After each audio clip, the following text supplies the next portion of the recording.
Muito boa noite, meus irmãos, amados, queridos, todos vocês que já se encontram aí conectados a nós.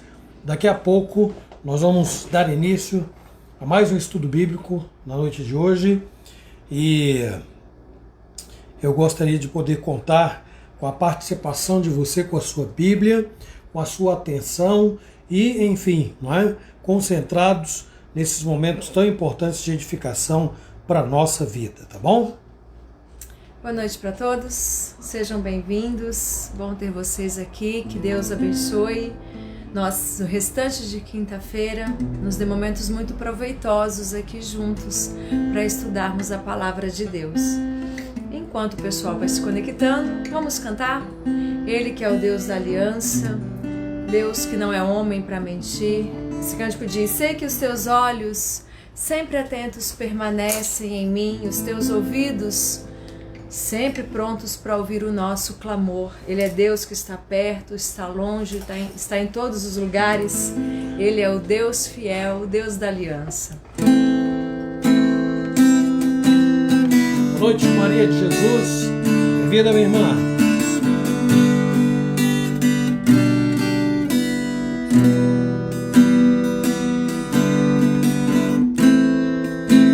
Sei que os teus olhos sempre atentos permanecem em mim. Os teus ouvidos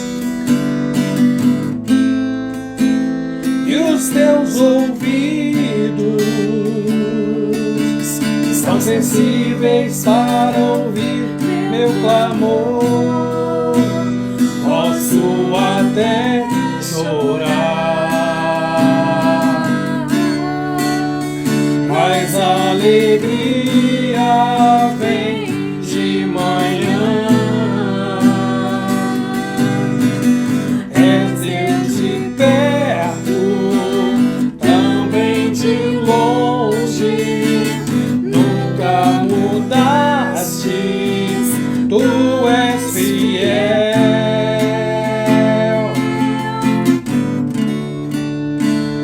Deus da aliança, Deus de promessas, Deus que não é homem pra mentir.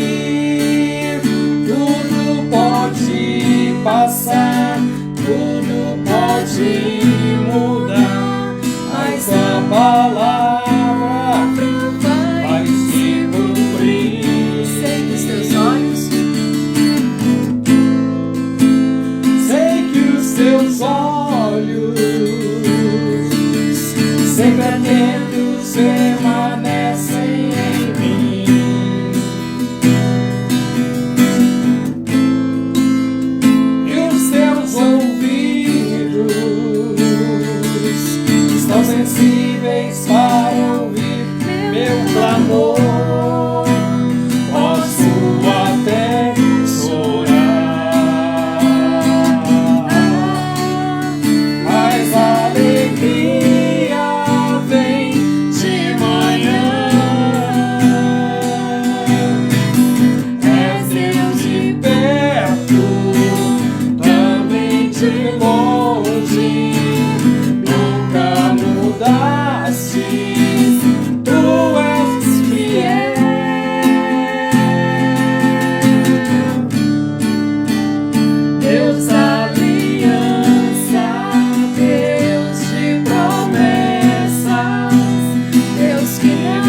nós estamos quase lá.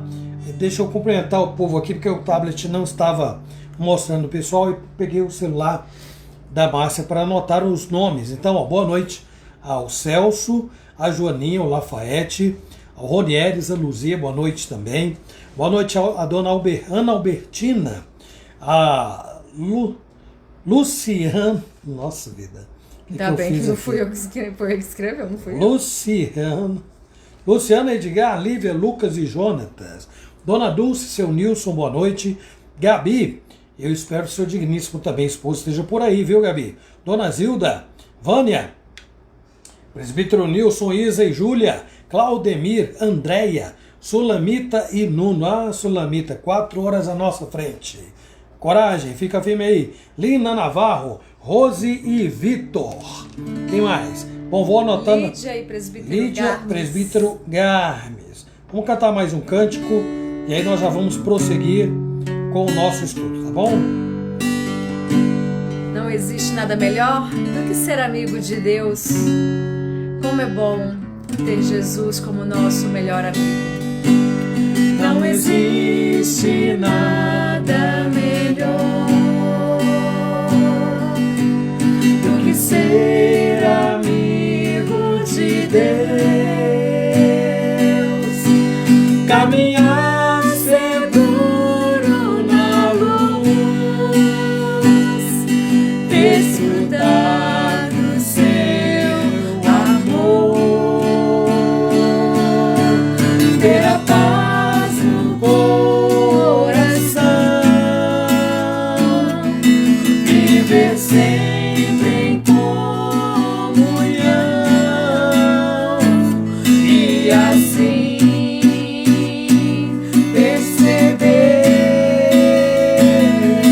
a grandeza do poder de Jesus, meu bom pastor.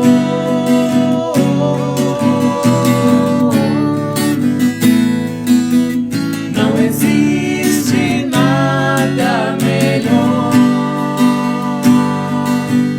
do que ser amigo de Deus,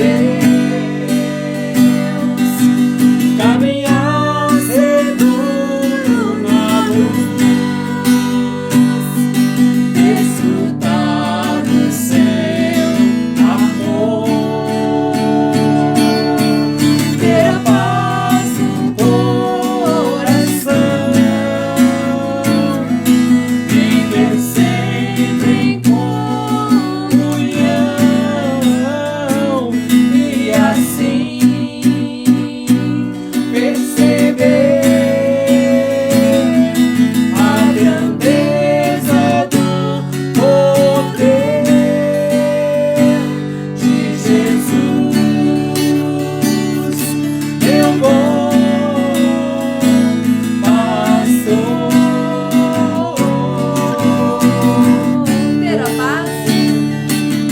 Ter a paz no coração,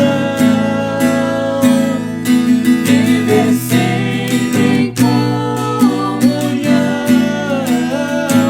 e assim perceber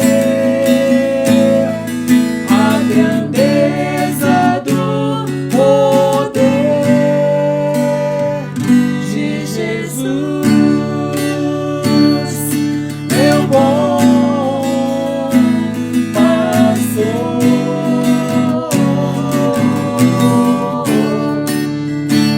De Jesus, meu bom pastor.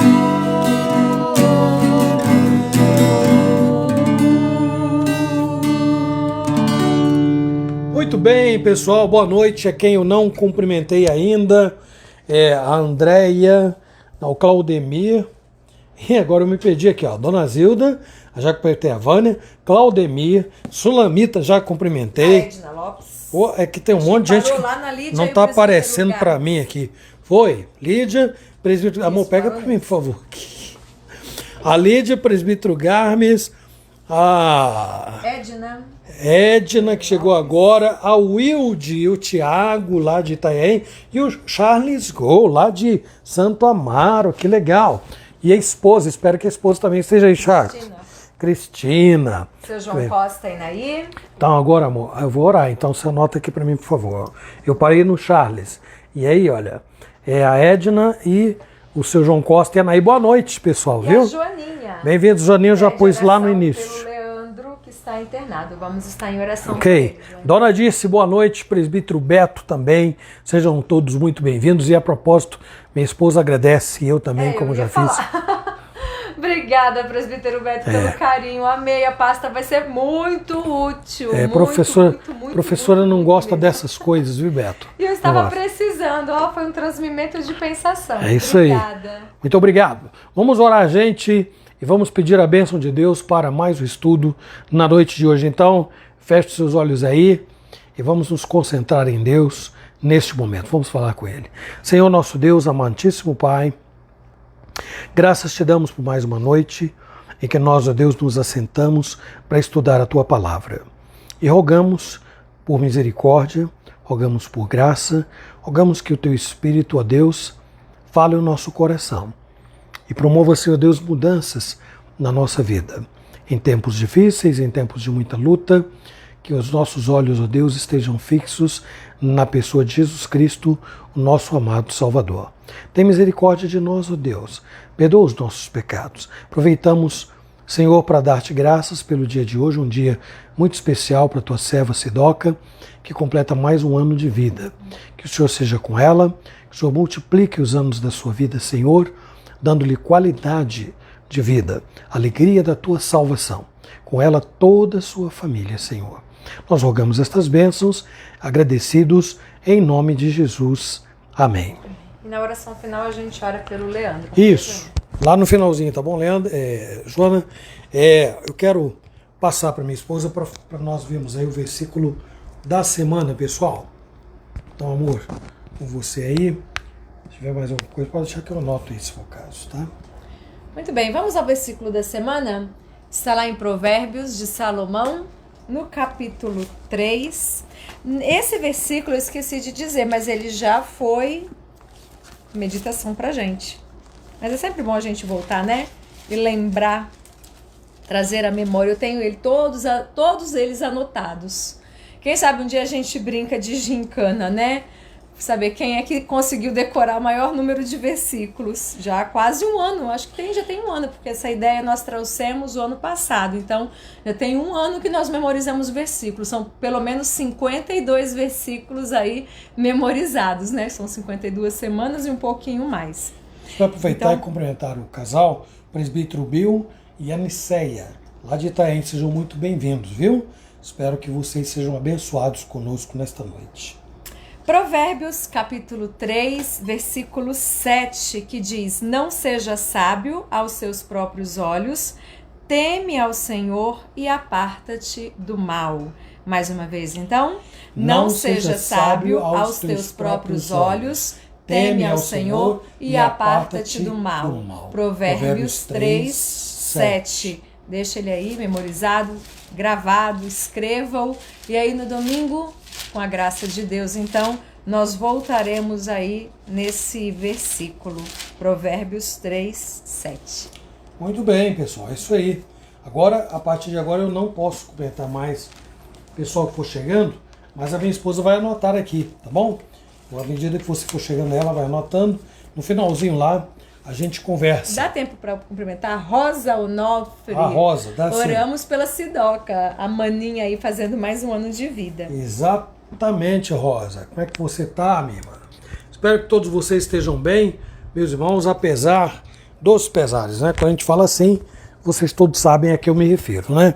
Dias de pandemia, que só Deus para ter misericórdia da gente, e um dia vai passar tudo isso aí. A propósito, hoje, como sempre, vamos fazer uma menção, não como tema principal, mas uma menção dentro do assunto que nós vamos tratar hoje. Então, convido os presbítero Nilson, acabou de entrar aí com o nome, com a sua própria página, né? Porque quando entra a Vânia, aí eu cumprimento. Boa noite, Vânia, boa noite, presbítero Nilson, mas eu fico na dúvida.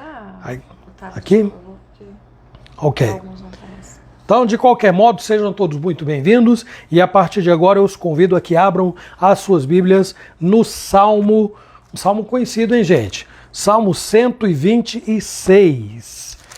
Ele não deve ser mais conhecido que o 127, não, mas ele é bem conhecido. 126. Não põe ele em pé, amor, porque isso vai ficar ruim para você. Bom, tem que saber. 126. Abram aí. Meio da Bíblia, fácil, fácil, diz assim o Salmo 126. Quando o Senhor restaurou a sorte de Sião, ficamos como quem sonha. Então a nossa boca se encheu de riso e a nossa língua de júbilo. Então entre as nações se dizia, grandes coisas o Senhor tem feito por eles. Com efeito, grandes coisas fez o Senhor por nós. Por isso estamos alegres.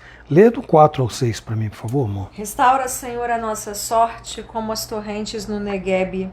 Os que com lágrimas semeiam, com júbilo ceifarão. Quem sai andando e chorando enquanto semeia, voltará com júbilo trazendo os seus feixes. Nós vamos fazer mais uma oração. Vamos pedir a iluminação de Deus para a nossa meditação. Senhor, pela tua misericórdia nós clamamos, que o Senhor fale ao nosso coração, edifique a nossa vida. Nós rogamos com o perdão dos nossos pecados, pelos méritos do Senhor Jesus. Amém. Eu ainda acho que se você deixar em pé, não vai perder nenhum nome que entrar aí, tá bom? Pessoal, vamos lá. Na introdução de hoje, começo dizendo o seguinte, que o ser humano tem muitas coisas em comum. Muitas coisas. Uma delas tem a ver com as tentativas de ser bem-sucedido na vida, ou então ser bem-sucedido ou se livrar de certos problemas e situações mais ou menos difíceis, certo? Alguns conseguem, com um certo esforço, alcançar alguma estabilidade e tranquilidade no estilo de vida que as pessoas levam. Mas, mesmo estes aí, volta e meia, são apanhados de surpresa por situações que nunca foram planejadas e aquilo que antes era tão tranquilo, de repente se transforma em preocupações que podem perturbar a paz, podem tirar o sono, podem sacudir a fé. Mas, graças a Deus, como tudo nessa vida é temporal, sempre existe aquela esperança de que em algum momento tudo vai se resolver. Mas até que a gente enxergue o céu aberto, até que os pés se sintam em terra firme, o que é necessário? É preciso estar bem atento para a maneira de enfrentar dias bons ou enfrentar dias ruins, situações tranquilas ou situações difíceis. Então, mesmo conhecendo, eu me refiro aos que têm o hábito de ler a Bíblia mesmo, normalmente, não é? Mesmo conhecendo o clássico texto onde Paulo diz que aprendeu a viver contente em tudo, muita gente ainda não sabe na prática o que é que isto que Paulo está falando representa. Mesmo que você conheça o texto, nós vamos lá em Filipenses, no capítulo 4, e vamos recordá-lo do versículo 10 ao versículo 13. O que Paulo diz aí, amor? Alegrei-me sobremaneira no Senhor, porque agora, uma vez mais, renovastes a meu favor o vosso cuidado, o qual também já tinhais antes, mas vos faltava oportunidade. Digo isso não por causa da pobreza, porque aprendi a viver contente em toda e qualquer situação. Tanto sei estar humilhado, como também ser honrado. De tudo e em todas as circunstâncias já tenho experiência, tanto de fartura como de fome, assim de abundância como escassez. Tudo posso naquele que me fortalece. Eu não consigo ver o apóstolo Paulo como algumas pessoas ansiosas, extremamente preocupadas, porque a ansiedade é isso aí, uma preocupação extrema, correndo atrás de uma coisa, não deu certo agora, e a pessoa se sucumbe, a pessoa se esmorece, desanima, e aí depois tenta de novo, não deu certo, e fica nesse alto e baixo. Paulo está dizendo que conseguiu uma certa estabilidade mental, psicológica, emocional. Agora, Vejam, meus irmãos, que este, como eu disse, é um problema comum aos homens. No caso dos judeus aqui, no texto que nós acabamos de ler, por exemplo, além desses altos e baixos comuns a que eu me referi, eles foram arremetidos a uma situação de dificuldade extrema e duradoura. Todos eles, né? À exceção daqueles que ficaram em Jerusalém com os invasores, né?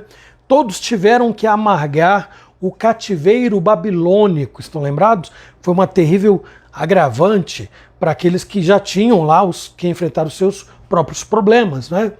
Cada família, cada cidadão, não é, já deveria ter os seus problemas particulares, e agora tudo isso se agrava com o cativeiro babilônico. Mas, como eu disse, tudo tem, nessa vida tudo tem um fim. Então, o Salmo 126 apresenta para nós um panorama que contempla pelo menos 3 coisas. Não anote, ainda não são os tópicos, não. Eu me refiro aqui em geral, aquilo que o Salmo 126 procura abranger. Então, 3 coisas principais. A primeira delas, o final do cativeiro com uma ação misericordiosa ou uma restauração providenciada pelo próprio Deus. Por Deus, não esquece. Vamos falar sobre esse ponto. Segundo, a súplica diante dos novos desafios que eles deveriam enfrentar quando tivessem que reconstruir a nação, na esperança de que esta restauração fosse completa, agora livres do cativeiro. Então rogam a Deus para que eles consigam se recuperar, né? Restaurar a nação, restaurar cada um a própria vida, o seu próprio cotidiano. Em terceiro lugar, o Salmo também contempla que durante esta restauração aí, os seus sofrimentos, as suas fadigas seriam amenizados pela promessa de que a colheita seria farta. É isto que nós lemos no final do texto, do texto, né? Do capítulo que nós lemos. Os que semeiam com lágrimas, com júbilos, ceifarão, trazendo consigo os seus feixes, com júbilo. Eu creio que essas palavras aí do Salmo 126, meus irmãos, vêm ao encontro, não é de encontro, né? De encontro é contra, vem ao encontro de todos nós nesse momento, diante das batalhas, das muitas batalhas que todos nós travamos e também dos altos e baixos que nós enfrentamos na nossa vida. Quem aqui não é autônomo, já tentou uma coisa na vida, já tentou outra? Quem aqui não é empresário, ora está bem, ora não está tão bem assim? Quem aqui não é empregado, ora está empregado, ora está desempregado, né? Então, esses altos e baixos, eu me referi só na área de emprego, hein, gente? Já deixa a pessoa sem cabelo, ou de cabelo em pé. E imaginem se eu for mencionar todas as outras coisas que nos levam ora para cima e ora empurram para baixo, né? Por isso, como nós temos isso muito em comum, eu escolhi esse salmo para nossa reflexão. E sob a ótica aqui de João Calvino, nós vamos pensar nessas 3 situações contempladas no texto a partir desses pontos. Agora sim, quem quiser e puder anotar e nos ajudar. Então, o primeiro ponto, primeiro tópico é esse aqui, ó. A libertação do cativeiro, tá bom? Então, vou repetir.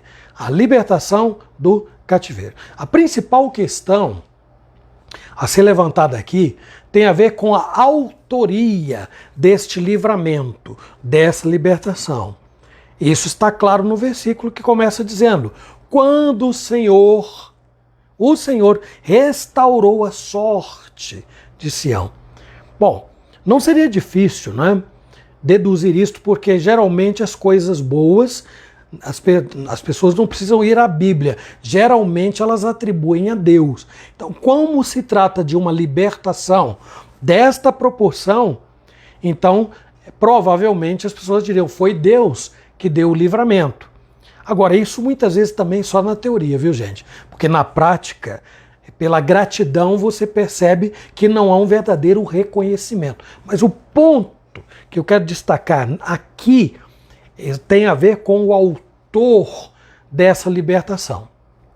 Mas antes de nós chegarmos a esse ponto, vamos lembrar que quando os judeus foram levados lá para o cativeiro, o rei da Babilônia nada mais foi que um instrumento utilizado por Deus para submeter os judeus ou os israelitas à escravidão, conforme previsto lá pelo profeta Jeremias, e que a minha esposa vai ler aí para nós, em Jeremias 20, versículos 4 e 5. Se alguém estiver anotando, vou falar o outro. Então, ó, Jeremias 20, versículos 4 e 5. Depois, capítulo 24, de 4 a 7. Então vamos primeiro, Jeremias 20, 4 e 5. Pois assim diz o Senhor, eis que te farei ser terror para ti mesmo e para todos os teus amigos. Estes cairão à espada de seus inimigos e teus olhos o verão. Todo o Judá entregarei nas mãos do rei da Babilônia. Este os levará presos à Babilônia e feri-los-á à espada.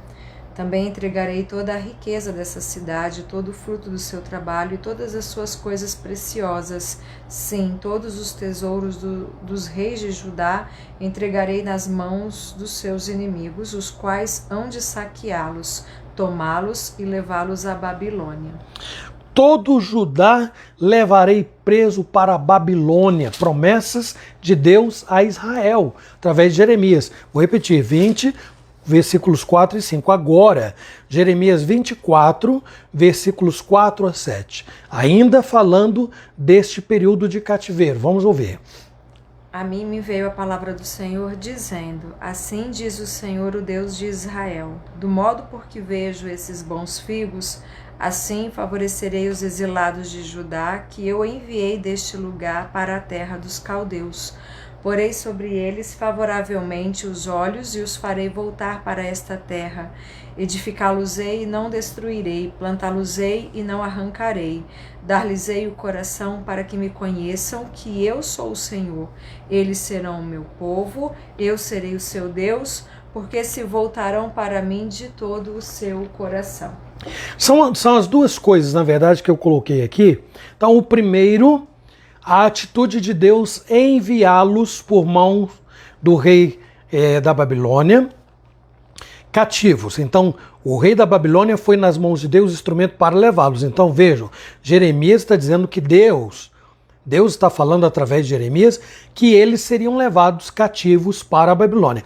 Lá no capítulo 24, Deus está dizendo que eles seriam retirados de lá. Então, ele diz que usaria o rei da Babilônia para levá-los. Agora, no capítulo 24, ele está dizendo que ele os retiraria. Então, essa promessa de levá-los se cumpriu, lá está registrado lá no segundo livro das Crônicas, no capítulo 36, do versículo 15 a 21. Então, aquela primeira promessa de levá-los cativos para a Babilônia. Vejam ela se cumprindo aí, segundo Crônicas 36, 15 a 21. O Senhor Deus de seus pais, começando de madrugada, falou-lhes por intermédio dos seus mensageiros, porque se compadecera do seu povo e da sua própria morada. Eles, porém, zombavam dos mensageiros, desprezavam as palavras de Deus e mofavam os seus profetas, até que subiu a ira do Senhor contra o seu povo e não houve remédio algum. Por isso o Senhor fez subir contra ele o rei dos caldeus, o qual matou os seus jovens à espada na casa do seu santuário. Não teve piedade nem dos jovens, nem das donzelas, nem dos velhos, nem dos mais avançados em idade. A todos os deu nas suas mãos. Todos os utensílios da casa de Deus, grandes e pequenos, os tesouros da casa do Senhor e os tesouros do rei e dos seus príncipes, tudo levou ele para a Babilônia. Só um minutinho, para vocês percebem a similaridade do que está acontecendo aqui com as palavras do profeta Jeremias. Detalhes são narrados aqui do que Jeremias já havia dito lá atrás, certo? Embora o livro esteja lá na frente, mas aqui está narrando o dia em que isso aconteceu. Nos dias, o profeta Jeremias viveu esse período, certo? Vamos prosseguir. 19. Queimaram a casa de Deus e derribaram os muros de Jerusalém. Todos os seus palácios queimaram, destruindo também todos os seus preciosos objetos. Os que escaparam da espada A esses levou ele para a Babilônia, onde se tornaram seus servos e de seus filhos, até ao tempo do reino da Pérsia, para que se cumprisse a palavra do Senhor por boca de Jeremias, até que a terra se agradasse dos seus sábados. Todos os dias da desolação repousou, até que os 70 anos se cumpriram. É até o versículo 21. Então observem aí que o texto começa dizendo no versículo 17: o Senhor fez subir contra ele o rei dos caldeus. Então, não adianta a gente querer aliviar as coisas para Deus, não, gente. Deus tem poder tanto para manifestar a sua justiça, como tem também o poder para manifestar a sua misericórdia. Então a Escritura deixa bastante claro que Deus se utilizou da Babilônia para executar a sua vontade, tanto neste momento, quanto na ocasião em que ele estabeleceu, né? Na verdade, aí mesmo já havia estabelecido por boca do profeta Jeremias o tempo de 70 anos. Vamos ver no capítulo 29, versículo 10, que é onde ele prediz os 70 anos em que o povo ficaria cativo na Babilônia. Então, Deus tomou a iniciativa de levá-los, estabeleceu um tempo, e ao final desse tempo, Deus, com a sua mão poderosa, os tirou de lá. Jeremias 29, 10. Assim diz o Senhor: logo que se cumprirem para a Babilônia 70 anos, atentarei para vós outros e cumprirei para convosco a minha boa palavra, tornando a trazer-vos para este lugar. Muito bem, então está aí. Nós estamos falando da libertação do cativeiro, certo? Mas eu disse que primeiro nós precisamos retroagir até aquele período em que Jeremias já profetizava com relação à ida do povo para o cativeiro, estabelecendo Deus inclusive o prazo de 70 anos. Agora, no Salmo 126, nós estamos vendo o momento em que Deus os tirou de lá. E eles então afirmam: quando o Senhor restaurou a nossa sorte. Então, desse modo, nós temos aqui duas situações antagônicas, opostas aí, mas todas elas debaixo do domínio e do governo de um só, que é Deus. Então isso evita qualquer possibilidade de alguém tentar destituir, tirar Deus do poder de exercer tanto a justiça quanto a misericórdia, ainda que seja sobre o mesmo povo ou sobre uma mesma pessoa, neste caso, o povo de Israel. Então não se pode negar que o cativeiro representou, meus irmãos, um sofrimento e humilhação tão grandes que alguém jamais poderia imaginar ficar livre daquela situação. Por isso, essa libertação adquire, na verdade, um caráter extraordinário, a ponto do salmista usar a seguinte expressão aí no versículo: nós ficamos, quando o Senhor restaurou a nossa sorte, nós ficamos como quem sonha. Então, diante de tanto sofrimento pelo qual eles passaram, esta libertação era algo inimaginável. Eles disseram isto nessas palavras: nós ficamos como quem sonha. Esse sentimento, meus irmãos, de que algo extraordinário estava acontecendo, os levou a esta alegria que está aí no versículo 2, dizendo: então a nossa boca... Quer ler, irmão, por favor? 126, versículo 2. Então a nossa boca se encheu de alegria. De riso ou de sorriso. E a nossa língua? Eu estou falando, na verdade. Na versão corrigida que eu estava em Jeremias. 126, 2. Então a nossa boca se encheu de riso e a nossa língua de júbilo. Então entre as nações se diziam: grandes coisas o Senhor tem feito por eles. Ou seja, eles prorromperam, meus irmãos, aqui num gesto de riso, de alegria indescritível. E uma voz extravagante. Imagine gritaria. Imagine os pulos de alegria, a reação, um choro incontido de alegria, não podendo acreditar no que estava acontecendo. É o que eles estão dizendo aí. Nossa boca se encheu de sorriso e a nossa língua de júbilo. não é? Eles estavam voltando para a sua terra, eles estavam voltando para a sua vida, recebendo uma nova chance para recomeçar. Deus escancarou as portas da liberdade para aqueles que ficaram cativos 70 anos. Meus irmãos, este gesto de liberdade foi tão significativo que até os gentios observaram isto, né? E afirmaram ainda o que a minha esposa leu. Então, entre as nações se diziam: grandes coisas o Senhor tem feito por eles. Então, as nações viam, sabiam quem eles eram. E agora, vendo o que estava acontecendo, depois de todo aquele período de cativeiro, as nações diziam: grandes coisas o Senhor tem feito por eles.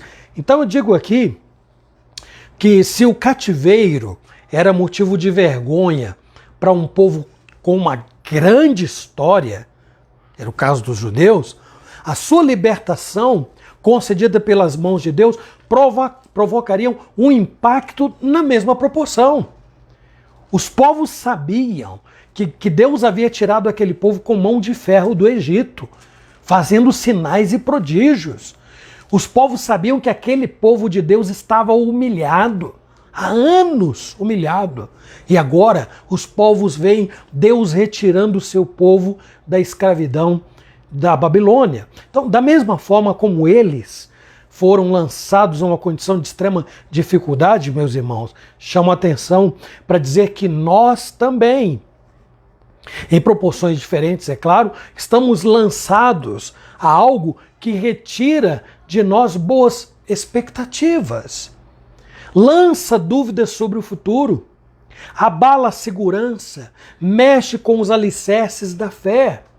O contexto que nós estamos vivendo faz isto e muito mais, dependendo da pessoa, né? Entretanto, é bom que se enfatize: o mesmo Deus que teve todo o domínio do início ao fim, nesse capítulo da história de Israel, é o mesmíssimo que está nos conduzindo nestes dias difíceis. Nós jamais devemos nos esquecer deste fato tão importante, que é a ênfase deste primeiro tópico. A nossa esperança sempre deve estar voltada para o nosso Deus que habita os céus, governa o mundo, como disse o rei Nabucodonosor lá em Daniel 4, versículo 35. O que é que ele diz aí, amor? Daniel 4:35. Todos os moradores da terra são por ele reputados em nada, e segundo a sua vontade, ele opera com o exército do céu e os moradores da terra. Não há quem lhe possa deter a mão, nem lhe dizer: que fazes? Esse é Deus. Ninguém menos do que Deus, que governa e que domina sobre tudo e sobre todos. Este é o ponto. Quem tirou o povo de Israel de lá? O mesmo que com mão forte o levou para a Babilônia. E agora o tirava da Babilônia, no tempo que ele havia previsto. Agora, meus irmãos, uma vez livres do cativeiro, eles tinham novos desafios para enfrentar. Então nós vamos falar um pouco sobre isto no tópico seguinte. Segundo, então, aí, que eu vou pedir a vocês para anotarem para mim, que diz respeito à restauração de uma vida. Sulamita está anotando, nossa secretária. Muito obrigado, Sulamita. A restauração de uma vida. Então, primeiro, uma libertação divina, né? Procedente de Deus. Agora, a restauração de uma vida. Então, aqui, nós temos uma oração que envolve a reconstrução de uma nação, como também temos aí a intercessão pelo restante que ainda havia permanecido cativo. O que é que o texto diz lá no versículo 4, Salmo 126?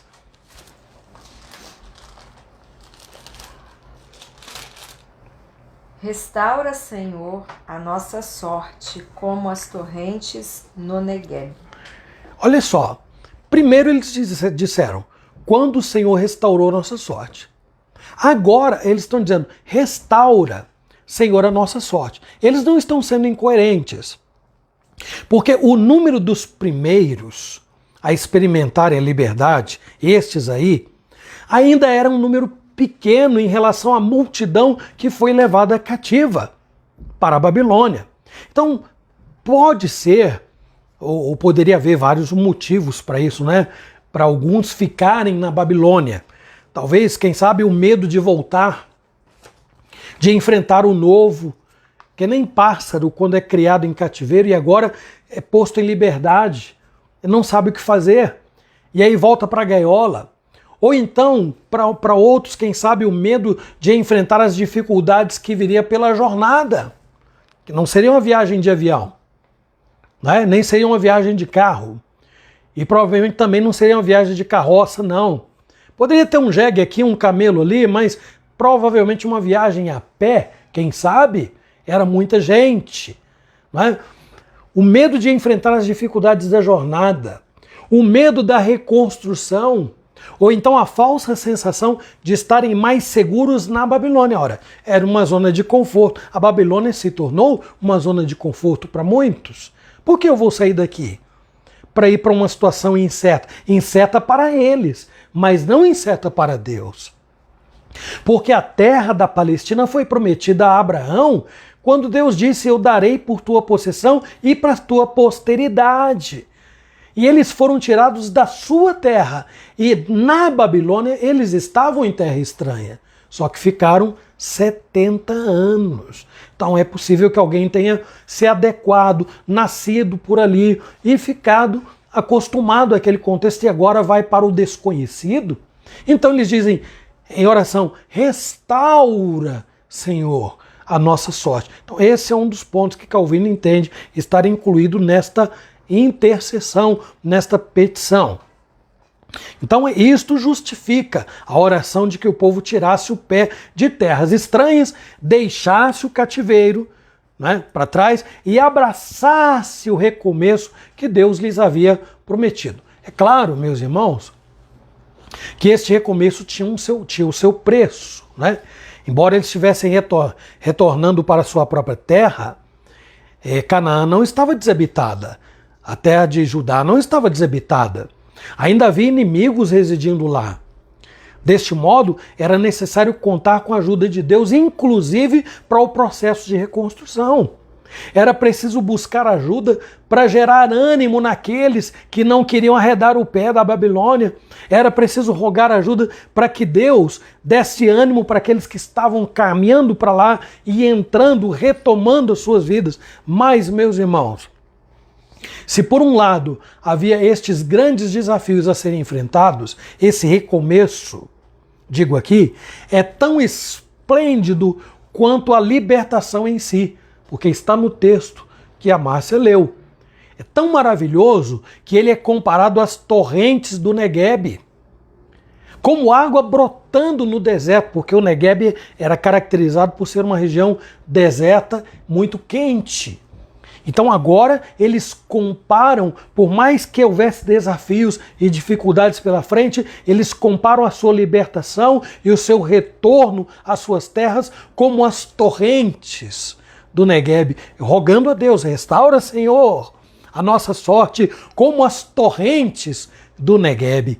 Calvino entende que o salmista está dizendo aqui assim, olha, algo assim: embora seja difícil o remanescente disperso ser novamente congregado em um corpo, Deus pode fazer isso se quiser, assim como pode fazer que rios de água emanem de um deserto ressequido.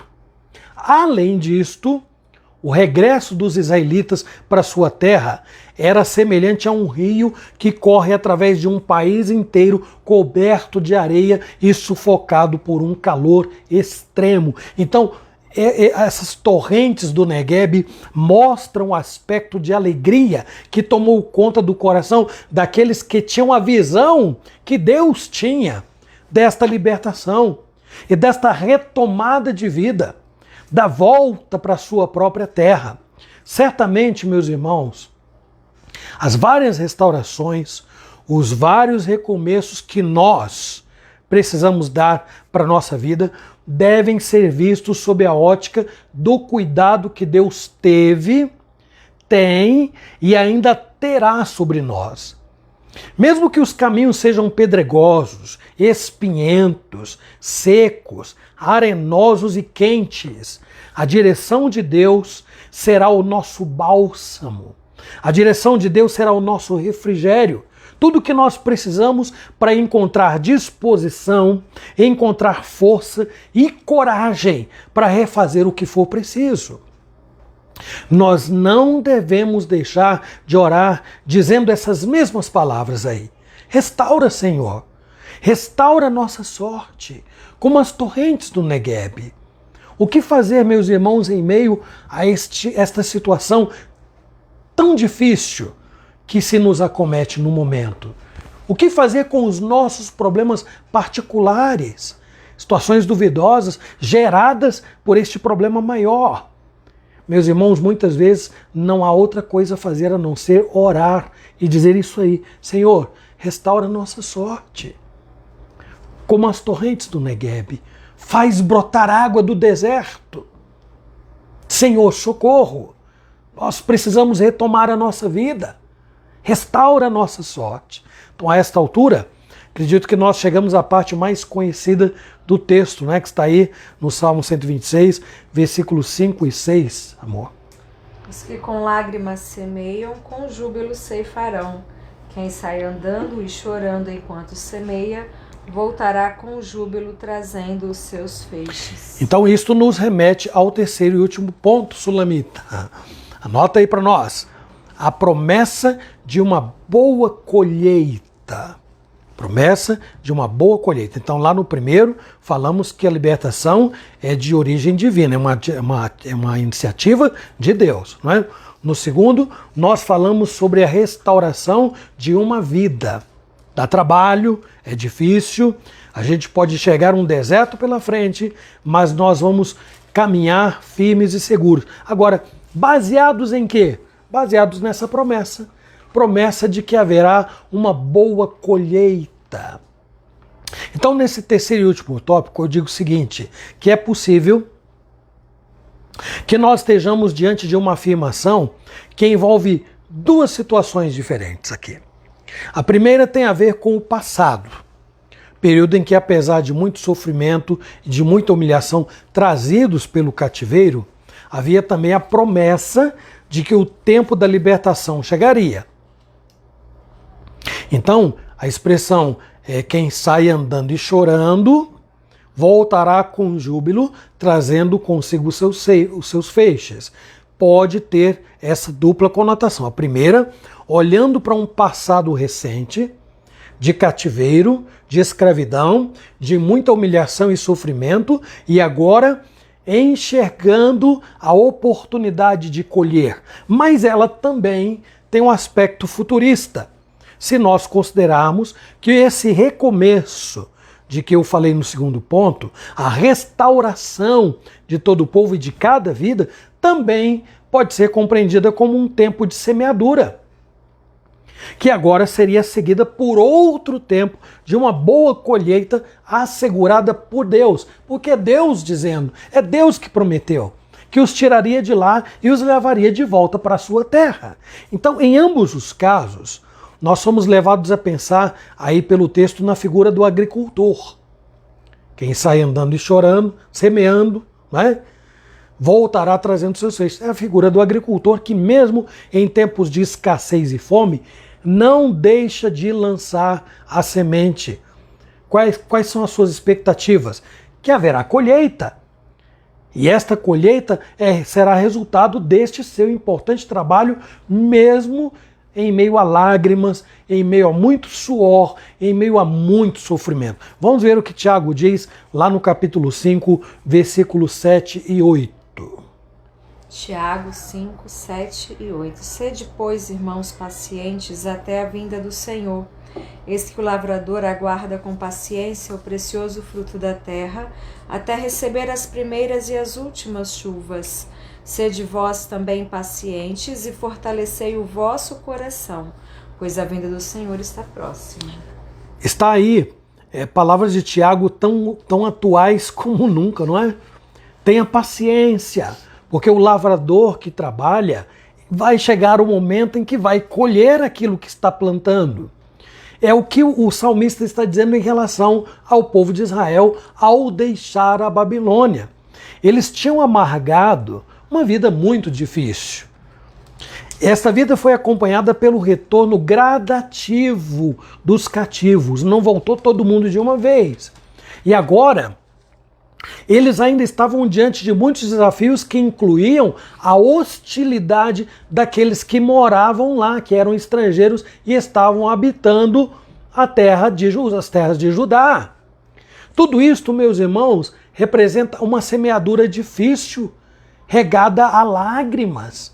Mas eles não podiam esquecer que ela seria seguida pela maravilhosa promessa de que havia uma colheita garantida. Então, era preciso ter paciência. Era preciso confiar na promessa de que haveria uma boa colheita. Os judeus não podiam esperar qualquer futuro melhor se não mantivessem os olhos fixos na promessa que Deus fez de que tudo teria um fim.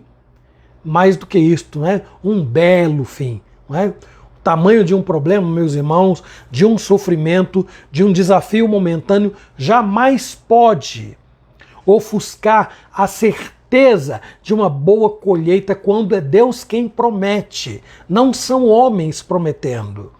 Nós não estamos confiados em recursos humanos.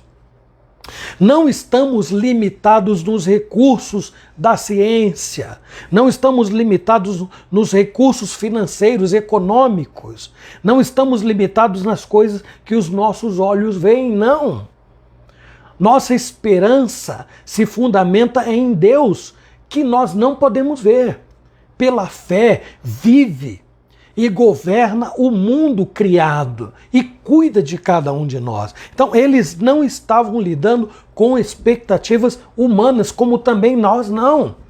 Como foi dito anteriormente, o mesmo Deus que os lançou no cativeiro é o mesmo Deus que prometeu tirá-los de lá ao final de 70 anos, e foi exatamente isso que ele fez. Vamos ver Isaías, o que diz lá no capítulo 44, de 24 a 28, que é o último texto que nós vamos ler hoje. Isaías 44, 24 a 28. Assim diz o Senhor que te redime, o mesmo que te formou desde o ventre materno. Eu sou o Senhor que faço todas as coisas, que sozinho estendi os céus e sozinho espraiei a terra, que desfaço os sinais dos profetizadores de mentiras e enlouqueço os adivinhos, que faço tornar atrás os sábios, cujo saber converto em loucuras, que confirmo a palavra do meu servo e cumpro o conselho dos meus mensageiros, que digo de Jerusalém, ela será habitada, e da cidade de Judá elas serão edificadas, e quanto às suas ruínas, eu as levantarei.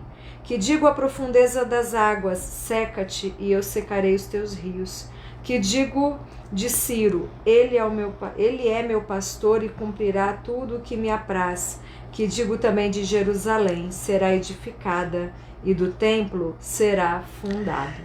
Quem é o homem, por mais poderoso da terra, que pode dizer estas coisas? Eu sou o Senhor, que faço todas as coisas, que sozinho estendi os céus e sozinho espraiei a terra. Quem é o homem que tem recursos suficientes, tão suficientes, capazes de levá-lo a se achar um verdadeiro Deus?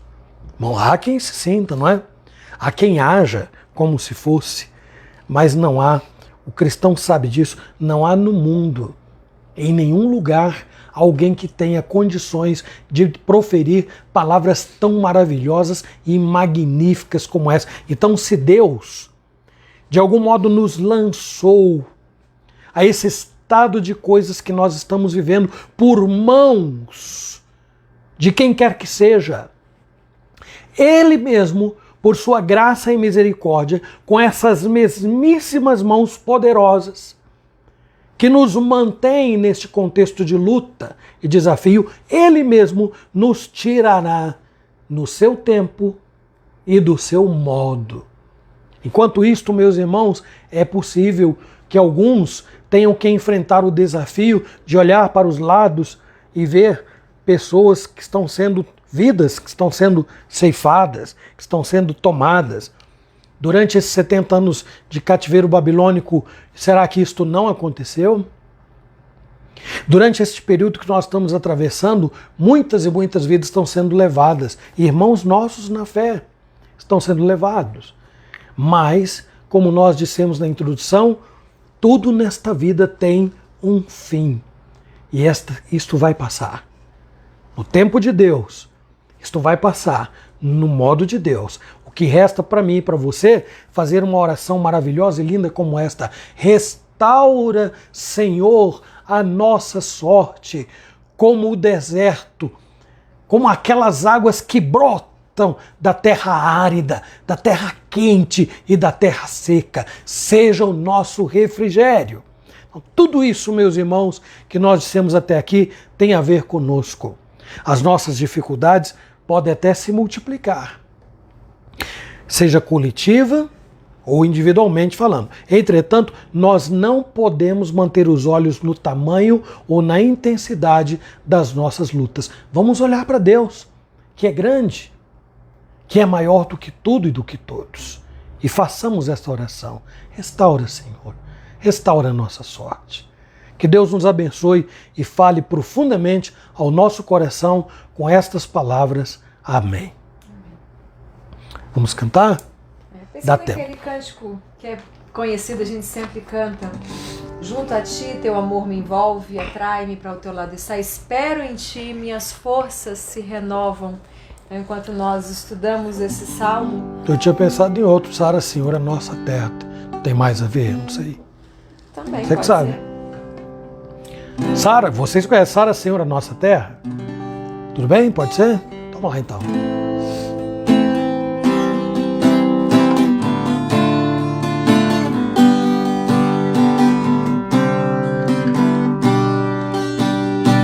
Senhor, vem restaurar nossa nação. Senhor, vem derramar tua bênção. Que ao invés da idolatria possam te buscar. Senhor, a esta gente vem transformar. Sara, Senhor, a nossa terra. Sara, Senhor, a nossa terra. Sara, Senhor, nossa nação. E que todos venham te buscar, e que todos venham te adorar, e restaurar, ó Deus, nossa nação.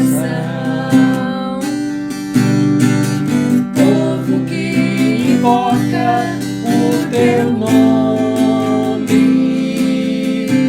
levanta nesta hora um clamor. Queremos ser liberto este nosso país, desejamos ver este povo feliz. Sara, Senhor, a nossa terra. Sara, Senhor, a nossa terra. Sara, Senhor, nossa nação. E que todos venham te buscar, e que todos venham te adorar. Vem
nossa terra. Nós vamos orar e aí vamos lembrar do Leandro. Leandro, né? Da sobrinha da Joaninha que vai operar ainda, né? Então vamos orar. Bárbara. Amor, faz essa oração. Querido Deus e Pai, obrigada pela Tua palavra, Senhor, que fala de maneira tão clara aos nossos corações. Nos ensina a esperar no Senhor, confiar o Senhor que Deus que promete e jamais, ó Deus, falha nas Tuas promessas, ó Deus amado. Rogamos pela nossa nação que o Senhor restaure, Senhor, como estamos precisando de restauração, Senhor, Deus amado. Obrigada porque o Senhor é Deus fiel, Deus que tem cuidado de tudo, de todas as coisas. Ó Deus amado, nesta hora nós intercedemos, Senhor, pelo Leandro, sobrinho da Joaninha. Que o Senhor Deus tenha misericórdia dele que está internado. Ajude o Senhor, restabeleça a sua saúde, abençoe a Bárbara também. Ó Deus, essa cirurgia que ela precisará fazer no coração, tenha misericórdia, dê paz a ela. E graças te damos mais uma vez pela vida da Sidoca, mais um ano que o Senhor Deus concede à tua serva. Derrama graça sobre elas, ó Deus, sobre ela. Abençoe também o Nilson e a Vânia, que amanhã, com a graça do Senhor, completarão mais um ano de união conjugal. Abençoe este casal, ó Deus, com teu amor, com a tua graça, tuas misericórdias e também a sua família, Senhor Deus. Nos dê uma boa noite de descanso, Senhor, renova as nossas forças e que nós tenhamos um final de semana muito abençoado. Em nome de Jesus, amém. Amém. Aproveito então agora para poder me despedir de todos vocês, grato que sou pela participação sempre oportuna e quero lembrar, não deixe de compartilhar as nossas lives, não é? Vamos multiplicar a palavra do Senhor, aquilo que nós temos estudado aqui, está sendo bom para você? Está sendo bom para mim? Vamos fazer com que seja bom para outros também, não é? Então, compartilhar é muito fácil e depois vai lá no canalzinho da Igreja Presbiteriana Aliança Bauru e aí vai lá e se inscreve também para acompanhar todas as lives que são lá gravadas, salvas, que você pode rever quando você quiser. Então, quero... Antes de despedir, domingo é o Dia das Mães. É verdade. Né? E aí os nossos jovens e as crianças estão preparando uma singela homenagem a todas as mães da nossa igreja e a todas as mamães aí que acompanham as lives. Então você será muito bem-vindo, né, no próximo, não só no próximo, todos os domingos. Você que está bem-vindo na live e bem-vindo à igreja. Mamães certo? da IPA estejam presentes. Quem está aqui em Bauru. Vamos ali prestigiar as nossas crianças e também os nossos jovens. Isso. Que estarão aí preparando esta homenagem para nós, mamães. Quem não está em Bauru, pega aí o seu carro, pega o avião e vem. Também a gente pode vir, recebe também. Quem não puder, aí acompanhe pela live. Gente, ó, eu quero me despedir, começando aqui pela Maria de Jesus, Celso Couto, Joaninha Lafayette, Ronieres, Dona Luzia, minha sogra, Ana Albertina, Luciana, Edgar, Lívia, Lucas, Jonatas, Dona Dulce, seu Nilson, Gabi, seu esposo, que eu esqueço o nome. Aí nós esquecemos o nome.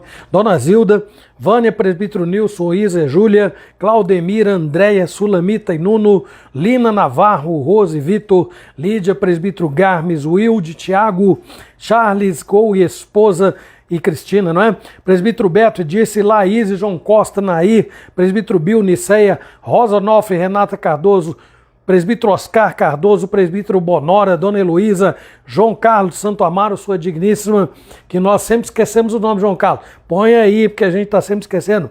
Bete, a Dona Alvina, Tó e Marta, Deus abençoe também a vida de vocês. Maria de Jesus, já falei lá, foi a primeira, ó. Maria Xavier, Maria Valentina e, por fim, a Fátima Bezerra. Essa turminha boa que se tornou uma grande igreja, que tem nos acompanhado em praticamente todas as reuniões. Deus abençoe a todos vocês. Domingo, às 9 horas da manhã, com a graça de Deus, retornamos aqui para compartilhar a palavra do Senhor. Que Deus os abençoe. Amém.